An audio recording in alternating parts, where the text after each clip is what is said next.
JT McCormick is the current CEO of a company called Book in a Box, which was founded by Jack Obront and Tucker Max, best-selling author of a lot of different books. And in today's video, we sat down with JT McCormick to talk about taking over their company. Zach and Tucker replaced themselves as CEO with JT McCormick, and I wanted to learn what that was like. A lot of JT's advice helped with the transition when Robert became CEO and I stepped down to become chairman. So let's check it out. The first thing I asked was, how did JT become the CEO at Book in a Box? I've always been told, write your book. So I reached out to my network, got introduced to the two co-founders, like you said, Tucker Max and Zach, and Tucker met with me over at Headspring. And after the meeting ended, he said, hey man, I'm struggling a little bit with this CEO thing and scaling the company. Could you give me some feedback as you're going through the process? And I said, yeah, why not? So when I got my first email from Tucker's company, Book in a Box, I called him up and I said, hey, do you want feedback on this? And he said, yes. I said, okay, great, here we go. You're doing this great, this is excellent, this is horrific, take this out immediately. And so he goes, damn, you got all that from an email? I said, yes. He said, man, would you sit on our advisory board? And again, I was transitioning, didn't know what I wanted to do. So I said, yeah, why not? Long story short, as I went through the process and got deeper into it in writing my book, I said, wow, these guys have caught lightning in a bottle. Love to be a part of this. Again, shortening the story, Tucker, myself, Zach got together. Next thing I know, I wake up one day and I'm the president and CEO of Book in a Box. Since Book in a Box did seem very focused on Tucker Max's personality, I also asked him, how do you transition away from a personality brand to become a real agency? So 50-50, it was phenomenal to have someone that has obviously the fame of Tucker, because that helps in building the brand and scaling the company. But the other side of that coin is you have many people who are not a fan of Tucker Max.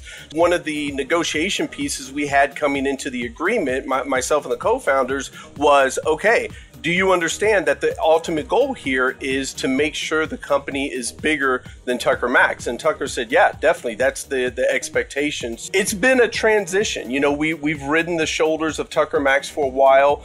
Initially, like you said, 100% of the lead generation was done by Tucker. I would say now we're down to about 25 to 30% is still reliant on Tucker. Then I dug into specifics. When JT first jumped in, what were some of the financial things that were wrong with Book in a Box? Tracking, knowing where the money was, how it was coming in, how it was structured, who hadn't paid, who was 90 days late, just all things financials. There was no income statement. There was no balance sheet. So everything that you could consider financially had to be put in order. So one of the I'd say within the first 60 days, there were a top 5 things that I put together. One of them was the financials. Let's look at our monthly income statement. For me, I believe you measure monthly, or you monitor monthly, measure quarterly. So to have that monthly income statement, what are we paying? What are our expenses? What's our payroll? What are we spending in healthcare? We didn't have healthcare before I got here. So all of those pieces had to be put in place to find out what's our monthly spend. The beautiful thing for us, and I gotta say this, is we're a 2.5-year-old startup and there is zero venture capital money, zero private equity, no debt, no loans, and we are profitable. The next question was, how did JT restructure the team? Sales is a complete separate department, and we waited a while.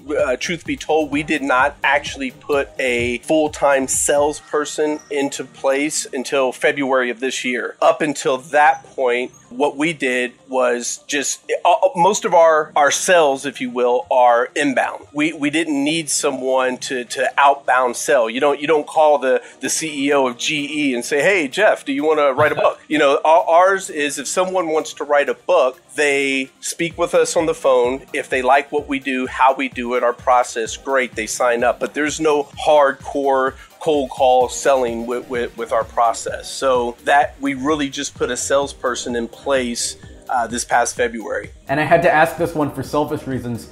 Where should an agency be in terms of structure and revenue before they hire a CEO? I don't believe there's a one size fits all. You have to realize where you are as a company, what you're looking to accomplish, and what the goals and responsibilities are to the organization. And what I mean by that is you got a lot of companies out there that are on Series J, Series God knows, XYZ. And those companies right now are in a race to go IPO. So the CEO, the structure that they need is very different from, let's say a 13-person company.